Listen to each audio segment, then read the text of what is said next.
Well, here we are again. It feels like only yesterday we just received yet another re-release of Sonic 1 and Sonic 2. But this time, it's different. Instead of being released individually or in a Genesis-themed collection, this year's re-release of the classic Sonic games comes in a collection all to its own. The last time this happened was all the way back on the GameCube with Sonic Mega Collection and Sonic Gems Collection. Will Sonic Origins reach for the stars, or will this collection make us never turn back again? Let's find out.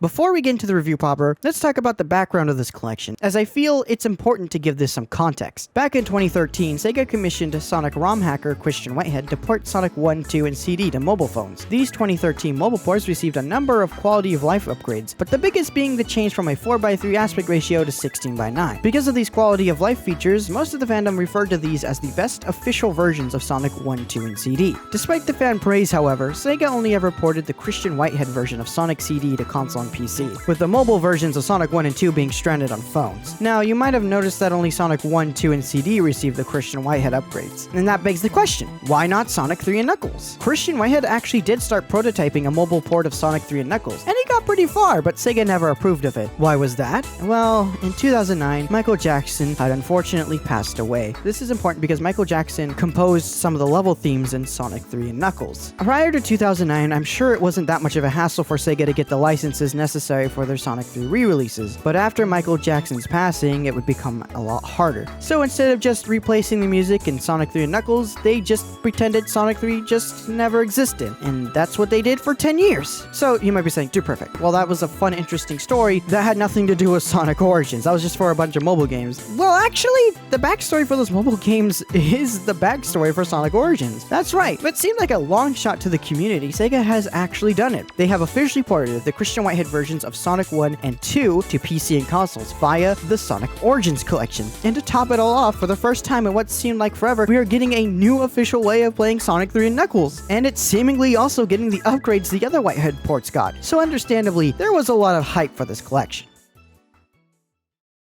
First off, I want to start off this review by saying this will not be a review on the Genesis games, rather a review of Origins as a package and the way these Genesis games have been presented to us. I want to start the review off with the positive because, unfortunately, there are some drawbacks to this collection. For Sonic Origins, each game has been given an animated intro and outro cutscene, bridging the games together to create a cohesive story, and they are an absolute treat. Tyson Hesse lends his wonderful renditions of the classic crew yet again, and I gotta say, I think these are my favorite ones yet. There's just a lot of attention to detail in every scene. We finally see Sonic's first time encountering Eggman, how Sonic and Tails met, how Knuckles and Eggman joined sides. They even have a reference to Amy's tarot cards, a detail that was only in Sonic CD's manual. These are scenes that fans have imagined and reimagined over and over and over. We've been told how these events happen, but we've never seen them visualized. And I gotta say, personally, they don't disappoint. I mean, just look at Tails. How can you be mad at that face? Heck, they even got the actual lyrics to You Can Do Anything and Believe in Yourself from Sonic CD. That's freaking awesome!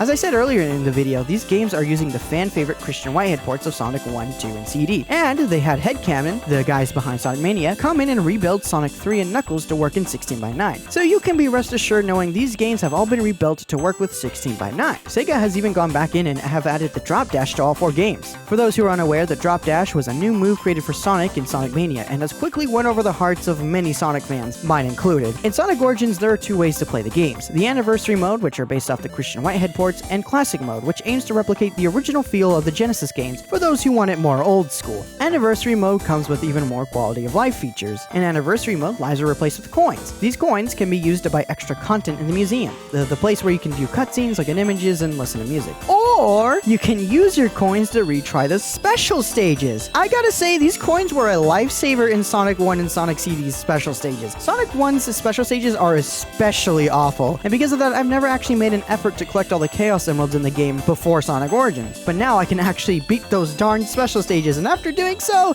I will never do that again. They are not worth it. Oh my god. You can earn more coins by hitting a coin monitor, which are just the 1-up monitors replaced with coins, collect 100 wings, or completing special stages. Another quality of life addition added to all 4 games is that now whenever you close the game in the middle of a level, if you simply click continue on that game's menu, the game will start yourself on your latest checkpoint. In addition, I'm a huge fan of. Oh, did I mention that Sonic Origins also comes with the 6 Sonic Mania Adventure Shorts and the Sonic Symphony arrangements for Sonic 1, 2, and 3? Because it does, and that's really cool. Also, the menu theme is a remix of Sonic World from Sonic Jam, and that's just really neat. I love it. It's a really good theme. Each game in the collection is also represented by a 3D render of the island that the game takes place on. It's so cool to finally see visual representations of South Island and West Side Island. Honestly, Sonic Origins is probably the new definitive way to experience Sonic 1 and Sonic CD. Now that lives are gone, we no longer have to stress over Sonic 1's and Sonic CD's dickish level design. I think that was a pretty healthy section on the positives. Now we get into the problems. Despite being a collection made out of love at first glance, the true cracks begin to show right from the beginning. For some reason, there is a $5 more digital deluxe version of Sonic Origins, and I struggle to find how they even thought this was acceptable. You know how I said that the games are all represented by a 3D render of the game's respective islands? Well, if you give Sega just $5 more, you get a pretty pathetic excuse for a deluxe feature. In the digital deluxe version, you can zoom in on those islands and slightly turn them. You can't even fully view the whole thing because you can't turn the island to face backwards. But that's not all. Get the digital deluxe version and you can receive an additional whopping 1 new soundtrack from Knuckles Chaotix, which doesn't even have the music listed correctly. There are songs in the sound test that are labeled wrong. You know, a simple Google search would have solved this. How do they even manage to do this? But wait, there's more. Order now and you'll get harder missions in the mission mode that's really not that interesting in the first place. Also, if you buy Sonic Origins Digital Deluxe, they'll even throw Eggman into the music player for Sonic, and they'll put 3D renders of the characters on top of the islands. Wow, what a deal! I'm sorry, Sega, but how? This is all just stuff that should have been in the game from day one. This game didn't need a digital deluxe edition. If you wanted to make more money, you could have just thrown in the extra features in the base game and then charged $45 for the base game. Although, I hardly think this game is even worth the $40. Other Sonic game collections had some extra content to supplement the main content. Sonic Jam had the Sonic World, a really cool 3D hub where you can just run around and do fun little missions. Sonic Mega Collection and Sonic Gems collections had the Game Gear games and obscure games like Tails Sky Patrol or Tails Adventures. Sonic Origins just has Sonic 1, 2, CD, and 3 and Knuckles. And while I know that's what they are advertising the game on, it's still disappointing. I also feel like this collection sort of lacks a personality. Sonic Jam and Sonic Mega Collection had a certain personality to them. I really just don't feel it here in Sonic Origins. I mean, don't get me wrong, the new animations are amazing, but are they $40 amazing? A big problem I also have with this collection is the lack of customizability. There are basically really no real options. I think this is the first time I've seen a Legacy collection come out and it doesn't have a CRT filter. Not that I use CRT filters, because most of the time they're really bad, but when they're good, they're good. But I think it's just disappointing for the people who do care about that stuff. Another problem with the option settings is that you can't mix and match settings. You can't play 4x3 but with no lives. You can't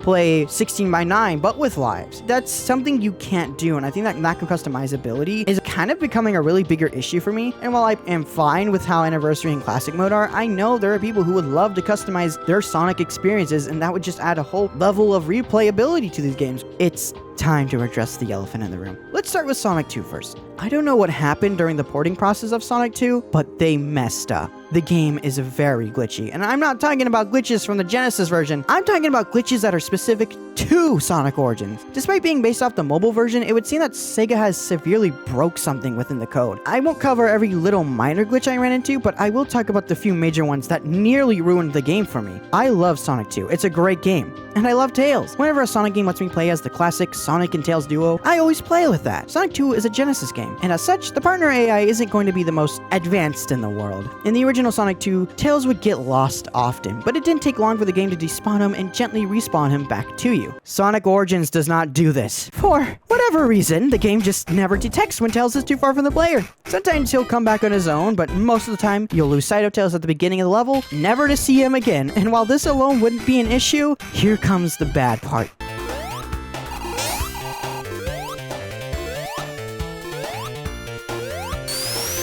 Tails is programmed to try and keep up with Sonic. He will do everything in his power to catch up, and if he can't, the game will respawn him. But because the game never realizes that he can't catch up, the AI doesn't know what to do and begins to panic. He then begins to start jumping.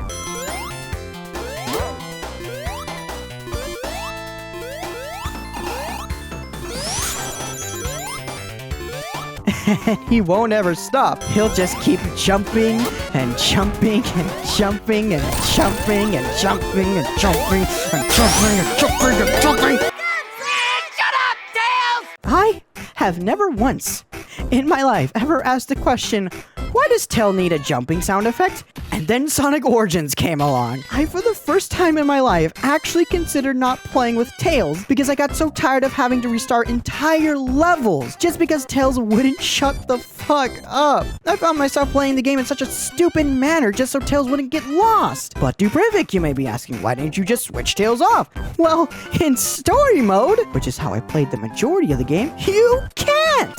This honestly almost made me give up playing through Origins. I'm not even kidding. I did give up on story mode though. After I finished Sonic 2 in story mode, I just played Sonic 3 Knuckles through the regular way. But that's just not the only glitch in Sonic 2. No. Sometimes you could just get soft locked. I don't know how I even managed to do that, and I really wish I was recording when it happened, but I got soft locked multiple times. Sometimes collision just doesn't work. Sometimes I just fell through the floor during boss fights. I even had enemies just heat seek through the floor at one point. I look at Sonic 2 and Sonic Origins and think to myself, how did they mess this up so badly? If you're looking for another way to play Sonic 2, well, guess what? You can't. Sega knew these games weren't ready to launch, so what did they do? They just forced people's hands into buying Origins. Yeah, Sega listed all official ways to play Sonic 1, 2, CD, 3, and Knuckles. So if you didn't buy those games, guess what? You're stuck with the Sonic Origins versions of Sonic 2 and Sonic 3. Also, another fun fact for you all, even though they added the drop dash into Sonic 1, 2, CD, 3, and Knuckles, they did not change roll locking in Sonic 1 and 2. For those who don't know, roll locking was a mechanic in which after you rolled, you are locked in the direction and position you rolled in with no way to adjust it. Roll locking is not a mechanic in Sonic Mania or Sonic CD or Sonic 3. So the drop dash works fine in those games,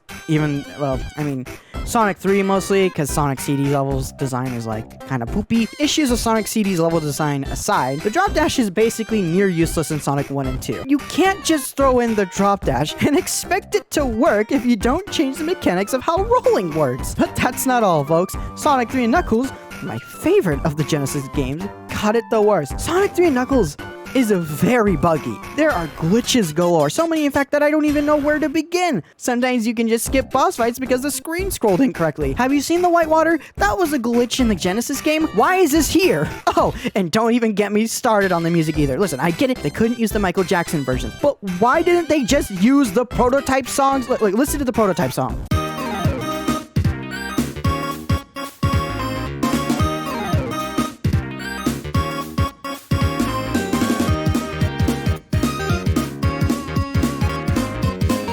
And now listen to that song in Origins.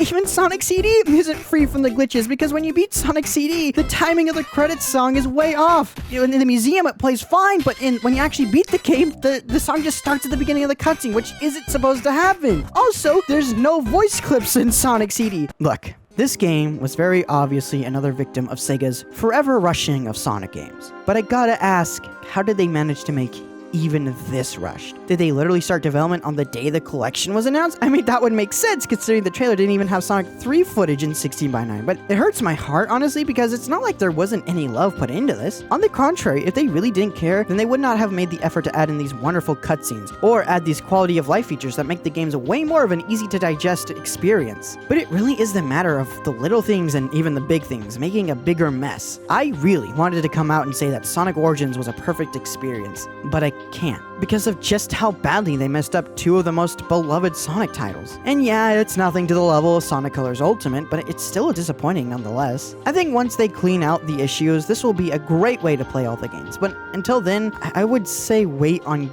getting the game. And if you do get the game, do not get the digital deluxe version. Trust me, you're not missing out on those features, and Sega doesn't deserve the extra $5. However, I did enjoy my time with Sonic Origins. Despite all the issues I have with it, it's still Sonic 1, 2, 3, and Knuckles, all games that I love. And CD is there. Honestly, I think it's kind of representative of my relationship with Sonic. Despite the mistakes and the problems, I still always come back to the Blue Blur. Because, well, I just like Sonic. I love playing his games. He may mess up a lot, but you know, he still has a lot of winners in my book. You know, that's a nice positive way to end the video. If you liked the video, then...